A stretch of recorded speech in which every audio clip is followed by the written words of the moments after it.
গল্প শুরু হয় ফ্রাঙ্ক মরিস নামে এক ভয়ানক অপরাধীকে দিয়ে, যাকে আলকাট্রাজ নামের একটি হাই সিকিউরিটি জেলে পাঠানো হচ্ছিল। আলকাট্রাজ জেল সমুদ্রের মাঝখানে একটি দ্বীপে তৈরি হয়েছিল, যেখান থেকে আজ পর্যন্ত কোনো কয়েদি পালাতে পারেনি। কিন্তু ফ্রাঙ্ক তো জেল ভেঙে পালানোর জন্য বিখ্যাত ছিল। সে আজ পর্যন্ত অনেকগুলো জেল থেকে পালিয়েছে, কিন্তু আলকাট্রাজ থেকে পালানোর কথা আজ পর্যন্ত কেউ ভাবেনি। সেখান থেকে পালানো তো অনেক দূরের কথা। এরপর জেলে পাঠানোর পর প্রথমে ফ্রাঙ্ককে ভালোভাবে তল্লাশি করা হয়। এরপর তাকে তার সেলে পাঠানো হয়, যেখানে এখন তার বাকি জীবন কাটাতে হবে। পরের দিন নাস্তার সময় ফ্রাঙ্কের সঙ্গে দেখা হলো লিটমাস নামের এক বুড়ো কয়েদির সঙ্গে, যে একটি ইঁদুরকে নিজের পোষা প্রাণী বানিয়ে রেখেছিল। লিটমাসের সঙ্গে কথোপকথনের সময় ফ্রাঙ্কের চোখে পড়ে উলক নামে আরেকটি কয়েদি, যে প্রকাশ্যে তাকে বিরক্ত করছিল। কিন্তু ফ্রাঙ্ক তাকে উপেক্ষা করে লিটমাসের সঙ্গে কথা চালিয়ে যায়। এর কিছুক্ষণ পর তাকে ওয়ার্ডেনের ঘরে ব্রিফিং এর জন্য ডাকা হলো। সেখানে ওয়ার্ডেন তাকে হুমকি দিয়ে বলে, এখান থেকে পালানোর চেষ্টা করো না, কারণ তার মতো না জানি কতজন এসেছে আর কতজন গিয়েছে, কিন্তু কেউ পালাতে পারেনি। তবে ওয়ার্ডেনের কথা বলার সময় ফ্রাঙ্ক ওয়ার্ডেনের ঘর থেকে একটি নেইল কাটার চুরি করে নেয়, যা দেখতে খুবই ছোট জিনিস হলেও সে জানতো আলকাট্রাসের মতো জেলে ছোট একটি জিনিসও অনেক কাজে লাগতে পারে। তাই ফ্রাঙ্ক তার সেলে ফিরে আসতেই সে নেইল কাটারটি বাইবেলের ভিতরে লুকিয়ে ফেলে। কিছুক্ষণ পর একসাথে গোসল করার সময় উলফ আবারও ফ্রাঙ্কের কাছে আসে এবং সে তাকে আবারও বিরক্ত করতে শুরু করে। কিন্তু এবার ফ্রাঙ্ক তাকে উপেক্ষা করার মুডে ছিল না, যার ফলে সে উলফকে ধরে পেটাতে শুরু করে। আর তারই আচরণ জেলের ভিতরে তার একটি আলাদা সুনাম তৈরি করে দেয়। এরপর থেকে আর কেউ তার সঙ্গে অযথা পাঙ্গা নিত না। ধীরে ধীরে জেলের লাইব্রেরি ফ্রাঙ্কের দ্বিতীয় ঘর হয়ে যায়। সেখানে তার দেখা হলো জেলের লাইব্রেরিয়ান ইংলিশের সঙ্গে। ইংলিশকেও আলকাট্রাসের যাবজ্জীবন কারাদণ্ড দেওয়া হয়েছিল, ফলে সে বাইরের জগতে বের হওয়ার ইচ্ছা ছেড়ে দিয়ে শুধু বইয়ের ভিতরে নিজেকে ডুবিয়ে রেখেছিল। আসলে ইংলিশ আর ফ্রাঙ্ক দুজনে ইতিহাসের উপর লেখা বই পড়তে খুব পছন্দ করত, যার ফলে খুব তাড়াতাড়ি দুজনের মধ্যে দারুণ বন্ধুত্ব গড়ে ওঠে। এই সময় ফ্রাঙ্কের পরিচয় হয় ডক নামের এক কয়েদির সঙ্গে, যে ছিল সাধারণ এক শিল্পী। সে তার বেশিরভাগ সময় ছবি আঁকাতেই কাটাতো। ডকের মধ্যে আলকাট্রাসের মতো ভয়ঙ্কর জেলে যে কেউ পাগল হয়ে যেতে পারে, কিন্তু তার ছবি আঁকার অভ্যাসই তাকে এখনো মানসিকভাবে সুস্থ রেখেছিল। সেই সন্ধ্যায় এক প্রহরী ফ্রাঙ্ককে কাঠমিস্ত্রির কাজের কথা বলে, যেখানে ঘন্টায় 15 সেন্ট বেতনও পাওয়া যায়। তবে খুব শীঘ্রই ফ্রাঙ্কের জন্য আরো বিপদ বাড়তে চলেছিল। একদিন যখন সব কয়েদি তাদের সেল থেকে বাহিরে ছিল, ঠিক তখনই উল্ফ আবারও ফিরে আসে। কিন্তু এবার তার হাতে একটি অস্ত্র ছিল। সে সেটা দিয়ে ফ্রাঙ্কের উপরে আক্রমণ করতে চাচ্ছিল, কিন্তু ঠিক সময়ে ডক ফ্রাঙ্ককে সতর্ক করে দেয়, যার ফলে ফ্রাঙ্ক নিজের জ্যাকেট দিয়ে সেই হামলা ঠেকিয়ে দেয়। তখন অল্প আর ফ্রাঙ্কের মধ্যে এক ভয়ানক লড়াই শুরু হয়ে যায়। প্রহরীরা যখন তাদের থামানোর চেষ্টা করে, তখন ওর প্রহরীর উপর হামলা করে বসে। ফলে দুজনকে পাঠানো হয় ডি ব্লকের সলিটারি কনফাইনমেন্টে। এই সলিটারি কনফাইনমেন্টে কয়েদিকে একা রাখা হতো। এটি ছিল এক ধরনের খাঁচা, যেখানে যেতে কোনো কয়েদি চাইতো না। আর এখন ফ্রাঙ্ককে কেবল আত্মরক্ষার জন্য সেখানে যেতে হয়। কিন্তু এই বিষয়টির কারণে ফ্রাঙ্ক ভীষণ রেগে গিয়েছিল। 2 সপ্তাহ ওই খাঁচায় থাকার পর যখন তাকে মুক্ত দেওয়া হয়, তখন লিটমাস তার পোষা ইঁদুরের মাধ্যমে ফ্রাঙ্ককে খুশি করার জন্য একটি ওয়েলকাম নোট পাঠায়। ফিরে আসার পর ফ্রাঙ্কের সঙ্গে তার প্রতিবেশী চার্লিরও বন্ধুত্ব হয়, যে সেখানে এক ভয়ঙ্কর ডাকাতি শাস্তি কাটছিল। তখন চার্লি ফ্রাঙ্ককে বলে, সীমান্ত পেরিয়ে পালানোর চেষ্টা করার কারণে সে ভীষণভাবে অনুতপ্ত, কারণ তার এই ভুলই তার অপরাধকে আরো বড় করে তুলেছিল। পরের দিন ওয়ার্ডেন কাউকে না জানিয়ে হঠাৎ জেল পরিদর্শনের সিদ্ধান্ত নেয়। সেই সময় সে এক কয়েদির সেলে গিয়ে নিজের একটি প্রতিকৃতি দেখতে পায়, যা দেখে সে প্রথমে বেশ খুশি হয়েছিল। কিন্তু সেই মুহূর্তের মধ্যে সে নির্দেশ দিল জেল থেকে ডকের রাখা সব ছবি সরিয়ে ফেলতে। আর তার এই সিদ্ধান্ত ডককে ভিতর থেকে সম্পূর্ণ ভেঙে দেয়, কারণ ডক শুধু তার আঁকার নিচের ওপর ভিত্তি করে এখানে বেঁচে ছিল। সে নিজের প্রতিটি ছবিকে ভীষণ ভালোবাসতো। তখন ফ্রাঙ্ক ডককে হাজারবার বোঝানোর চেষ্টা করে, কোনো সমস্যা নেই ভাই, এটা তো মাত্র পেইন্টিং, এখন এখানে এভাবেই বেঁচে থাকতে হবে। কিন্তু ডক এই ধাক্কা সামলাতে পারছিল না। একদিন শিফটের সময় ডকের 3টি আঙ্গুল কেটে যায়, যা আসলে ওয়ার্ডেনের বিরুদ্ধে এক ধরনের বিদ্রোহ ছিল। এই ঘটনাতে গার্ডরা দ্রুত ডাক্তারকে ডাকার জন্য পাত্রা পাঠায়। আর অন্যদিকে ফ্রাঙ্ক নিচুপ দাঁড়িয়ে শুধু ডকের দিকে তাকিয়ে থাকলো। সেই রাতে যখন ফ্রাঙ্ক নিজের সেলে বসেছিল, তার চোখে পড়ে বিন থেকে বের হওয়া একটি তেলাপোকার দিকে। এটা দেখে ফ্রাঙ্কের মনে হয় হয়তো এই ভ্যানটুই বাইরে কোনো দরজার রাস্তা হতে পারে। ঠিক তখনই ইংলিশ তাকে বলে, আসলে ওয়ার্ডেন ডকে সব পেইন্টিং সরিয়েছিল। কারণ সে নিজের প্রতিকৃতি পছন্দ করেনি। পরের বার খাওয়ার সময় ফ্রাঙ্কের দেখা হয় জন আর ক্লারেন্স নামে দুই ভাইয়ের সঙ্গে। ওরা আগের এক জেল সাক্ষাতের সময় থেকে ফ্রাঙ্ককে চিনত। কথা বলতে বলতে তারা আলকাট্রাস নিয়ে আলোচনা শুরু করে। কিভাবে এই জেল থেকে পালানো একেবারে অসম্ভব, কারণ জেলটি চারদিক থেকে সমুদ্রের পানিতে ঘেরা। তাদের মতে এখন তাদের সারা জীবন এখানে কাটাতে হবে। কিন্তু তাদের এই কথাবার্তায় ফ্রাঙ্কের মাথায় এক নতুন আইডিয়ার বীজ বপন হয়। এখন ফ্রাঙ্ক ইতিহাস গড়তে চাইছিল। সেই জেল থেকে পালানোর প্রথম মানুষ হতে চাচ্ছিল। সেই রাতে ফ্রাঙ্ক ওয়ার্ডেনের রুম থেকে চুরি করা নীল কাটারের সাহায্যে নিজের ঘরে গ্রিলের চারপাশে সিমেন্ট খোঁচাতে শুরু করে। আর যতবারে সে গার্ডদের পায়ের শব্দ শুনতে পায়, ততবারে নীল কাটারটা বাইবেলের ভিতরে লুকিয়ে রেখে পড়ার বান করতে থাকে, যাতে কারো সন্দেহ না হয়। এদিকে সময় যেতে যেতে তার এই পরিশ্রমের ফল আসতে শুরু করে। ধীরে ধীরে গ্রিলের চারপাশে সিমেন্ট দুর্বল হয়ে যাচ্ছিল। এদিকে সাক্ষাৎকারের সময় যখন ইংলিশ আর চার্লি নিজেদের পরিবারের সঙ্গে দেখা করতে চায়, তখন ইংলিশ তার মেয়ের সঙ্গে কথা বলতে খুব দ্বিধা করছিল, কারণ তার মেয়ে তার অনুপস্থিতিতে অনেক বড় হয়ে গেছে। আর মেয়ের শৈশবটা দেখতে না পারার জন্য ইংলিশ প্রচন্ড অনুশোচনা করছিল। অন্যদিকে নিজের স্ত্রীর সঙ্গে দেখা করার সময় চার্লি জানতে পারে যে তার বাড়িতে তার মায়ের শরীর খারাপ।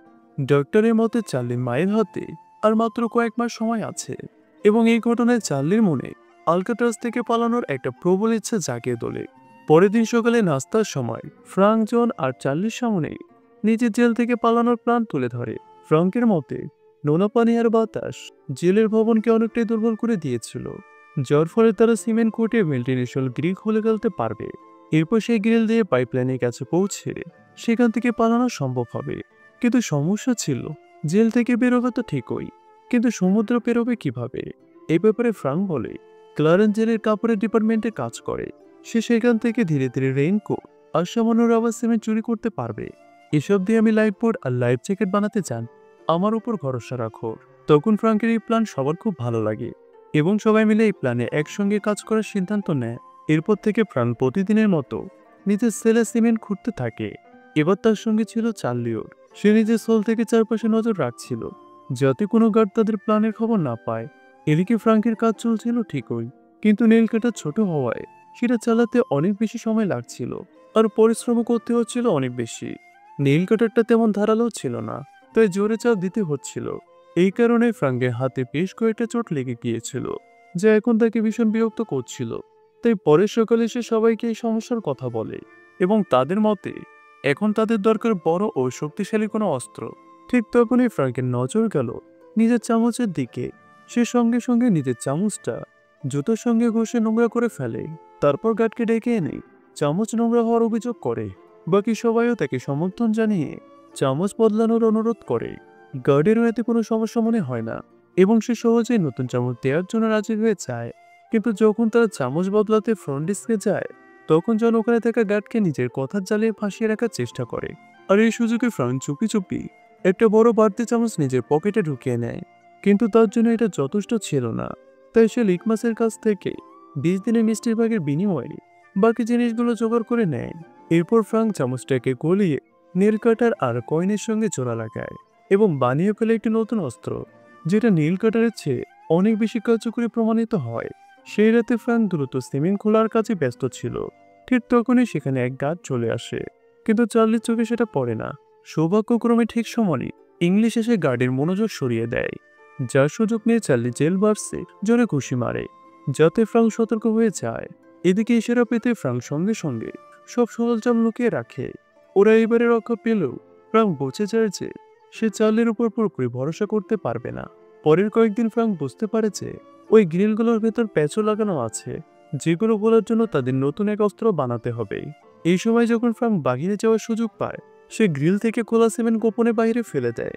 কার্পেন্টার শপে কাজ করার সময় ফ্রাঙ্ক গোপনে একটি ছোট্ট যন্ত্র বানিয়ে ফেলে, কিন্তু সেটা দোকান থেকে বাইরে নিয়ে আসতে হলে তাকে মেটাল ডিটেক্টর এড়িয়ে আনতে হবে।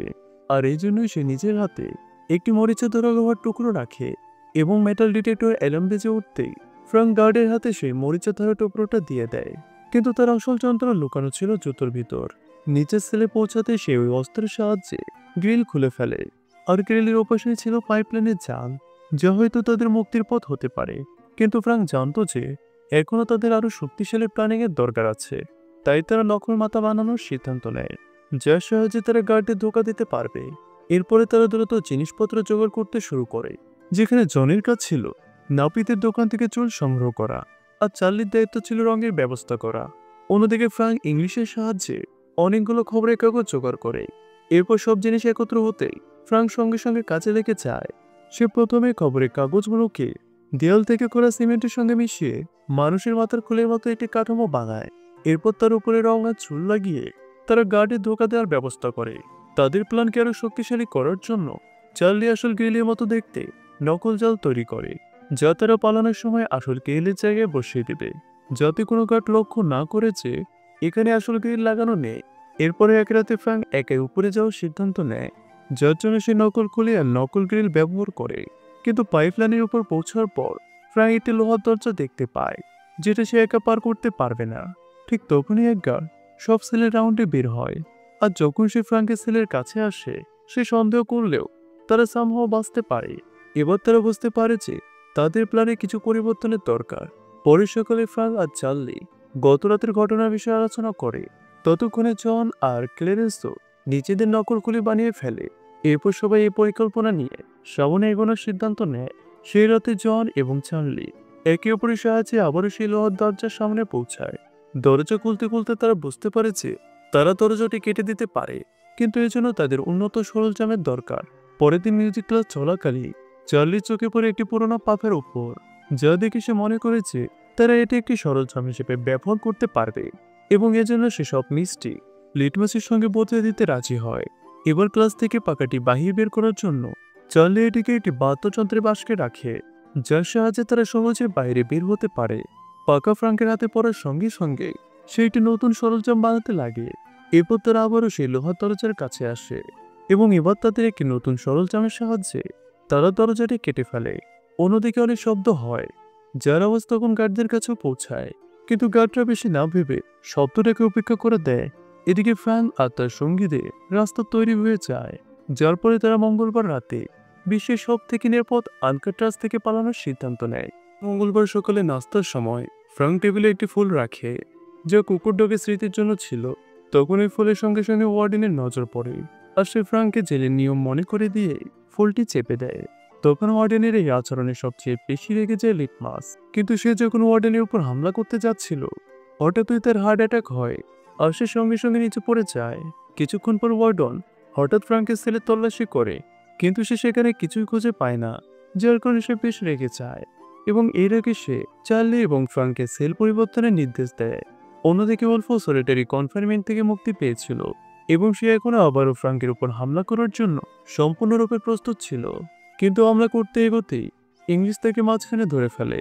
সেই রাতে ফ্রাঙ্ক, জন, চার্লি এবং ক্লেরেন্স পাইপে মিলনের সিদ্ধান্ত নেয়, কিন্তু সময় মতো চার্লি অনেক বেশি ভীতু হয়ে পড়ে এবং পরিকল্পনায় অংশ না নেওয়ার সিদ্ধান্ত নেয়। কিন্তু বাকিরা সম্পূর্ণভাবেই তাদের পরিকল্পনা অনুযায়ী এগিয়ে চলছিল। এদিকে চার্লি চোখের সামনে তার স্বাধীনতার স্বপ্ন ধীরে ধীরে দূরে সরে যাচ্ছিল। অপরদিকে ফ্রাঙ্ক এবং বাকিরা ওই দরজা পার হয়ে ছাদ পর্যন্ত পৌঁছায়, যেখানে তাদের এখন সানলাইট থেকে বাঁচতে হবে। এদিকে চার্লিও অবশেষে জেল থেকে পালানোর মন স্থির করে। এরপর সে পুরো গতিতে পাইপলাইনের মধ্য দিয়ে সে লোহার দরজার দিকে এগোয়, আর কিছুক্ষণের মধ্যে সে পাইপলাইনের সাহায্যে ওই দরজার কাছে পৌঁছে যায়। কিন্তু এখন সে ওই দরজা একা পার হতে পারছিল না, আর এর অর্থ এটাই দাঁড়াচ্ছে যে সে তার ভয়ের কারণে নিজের স্বাধীনতার সুযোগটা হারিয়ে ফেলেছে। অন্যদিকে সানলাইট থেকে বাঁচতে বাঁচতে ফ্রাঙ্ক, জন এবং ক্লেরেন্স জেলের প্রাচীর পর্যন্ত পৌঁছায়। এরপর তারা নিশ্চিত করে যে আশেপাশে কেউ আছে কিনা, এবং তারপর চুপচাপ প্রাচীর পার করে জেল থেকে বেরিয়ে যায়। এখন তারা তিনজনেই রাস্তা পার করে সমুদ্রের তট পর্যন্ত পৌঁছে গিয়েছিল। তারা ভালো করে জানতো কে কি করবে, ফলে তিনজন শান্তি ও দ্রুততার সাথে তাদের কাজ সম্পন্ন করছিল। তারা দ্রুত নৌকার ভেতর বাতাস ভরতে শুরু করে, যা মুখ দিয়ে ভরা খুবই কঠিন কাজ ছিল, কিন্তু তবুও তারা নিজেদের জীবন বাঁচাতে এটি করে। এবার তারা আলকাট্রাজের সীমানা থেকে চিরতরে দূরে যেতে সমুদ্রের দিকে নামে। পরের সকালে যখন গার্ডরা রাউন্ড দিতে আসে, তারা প্রথমে সবকিছু স্বাভাবিক মনে করে, কিন্তু এরপর তারা দেখতে পায় ফ্রাঙ্ক এখনো ঘুমাচ্ছে। এরপর যখন ফ্রাঙ্কের মুখ থেকে চাদর সরানো হলো, তখনই যেন তাদের পায়ের নিচের জায়গায় সরে যায়, কারণ আজ তাদের সামনে এমন কিছু ঘটেছে যা তারা কখনো কল্পনা করতে পারেনি। পুরো জেল জুড়ে ছড়িয়ে পড়েছে কিছু কেলেঙ্কারি হয়ে গেছে, এবং কিছু কয়েদি জেল থেকে পালিয়ে গেছে। আসলে ফ্রাঙ্ক তার মাথার জায়গায় নকল খোপড়িটি ব্যবহার করেছিল, যেটা সে এতদিন বানিয়ে রেখেছিল। এরপর গার্ডরা তৎক্ষণাৎ অ্যালার্ম বাজিয়ে দেয় এবং শীঘ্রই জানা যায় যে সেখান থেকে আরো 2জন কয়েদি পালিয়ে গেছে। এরপর পালানো কয়েদিদের খোঁজ শুরু হয়। তাদের খুঁজতে নৌকা এবং হেলিকপ্টার ব্যবহার করা হচ্ছিল। তবুও ফ্রাঙ্ক, জন এবং ক্লেরেন্সের কোনো তথ্য পাওয়া যায়নি। তখন কিছু পুলিশ সদস্য ভেবেছিল যে হয়তো তারা সমুদ্রে ডুবে মারা গেছে, কিন্তু ভিতরে ভিতরে ওয়ার্ডন জানতো যে তারা বাঁচতে পেরেছে এবং বিশ্বের সবচেয়ে নিরাপদ বলে বিবেচিত অ্যালকাট্রাজ জেল ভেঙেও পালাতে কেউ সফল হয়েছে। তবে ওয়ার্ডনের সামনে জেলের মর্যাদা রক্ষা করারও দায়িত্ব ছিল, যার ফলে তিনি 3জনকে পৃথিবীর সামনে মৃত বলে ঘোষণা করেন। কিন্তু সত্য কথা হলো, ওয়ার্ডনের এই কথায় কোনো বিশ্বাস ছিল না। আসলে এটি একটি সত্যিকারের ঘটনা, যার পরে ফ্রাঙ্ক জেল ভাঙার জিনিস হিসেবে সারা বিশ্বে বিখ্যাত হয়ে ওঠে। এরপর 1 বছর ধরে গোপনভাবে অনুসন্ধান অভিযান চালানো হলেও তাদের কোনো কিছুই খুঁজে পাওয়া যায়নি, যার অর্থ হলো তারা সফলভাবে পালাতে পেরেছিল। আর এখানে মুভিটি শেষ হয়ে যায়। ভিডিওটি যদি পছন্দ হয় তাহলে অবশ্যই লাইক এবং চ্যানেলটি সাবস্ক্রাইব করবেন। দেখা হবে পরের ভিডিওতে। আল্লাহ হাফেজ।